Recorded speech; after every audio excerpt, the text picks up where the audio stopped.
চট্টগ্রামের রাউজানের একটি ব্যস্ততম বাজার। সময়টা দুপুর। চারপাশে মানুষের আনাগোনা, দোকানপাটে কেনাবেচা চলছে স্বাভাবিক নিয়মে। হঠাৎ ছন্দপতন।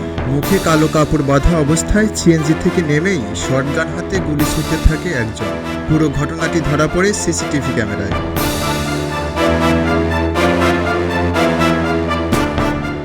সিসিটিভি ফুটেজে দেখা যায় একটি সিএনজি চালিত অটোরিকশায় করে বাজারে আসেন বিএনপি নেতা মাসুদুল হক চৌধুরী। বাজারের একটি ওষুধের দোকানের সামনে দাঁড়ানোর কিছুক্ষণের মধ্যেই আরেকটি অটোরিকশা এসে থামে। 5 থেকে 7 জন অস্ত্রধারী নেমে তাকে লক্ষ্য করে এলোপাথারি গুলি ছোড়ে। খুব কাছ থেকে ছোড়া গুলিতে মাথাসহ শরীরের বিভিন্ন স্থানে আঘাত পান মাসুদুল। ঘটনাস্থলেই লুটে পড়েন তিনি। ফুটেজে দেখা যায় হামলাকারীদের একজনের মুখে কালো মুখোশ ছিল, অন্যদের চেহারা স্পষ্ট। তাদের মধ্যে 3 জনের হাতে পিস্তল ও 2 জনের হাতে শটগান।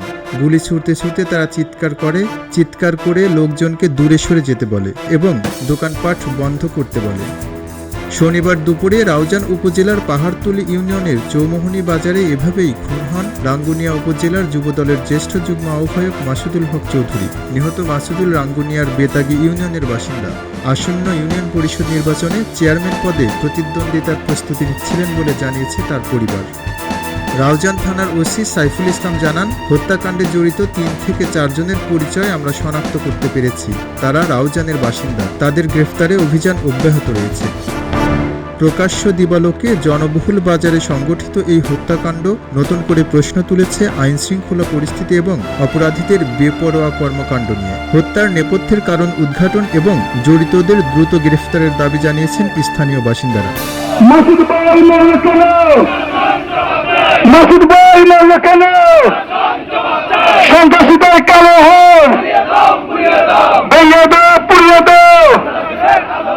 খবরের কাগজ, নিখাদ, নির্ভীক, নিরপেক্ষ।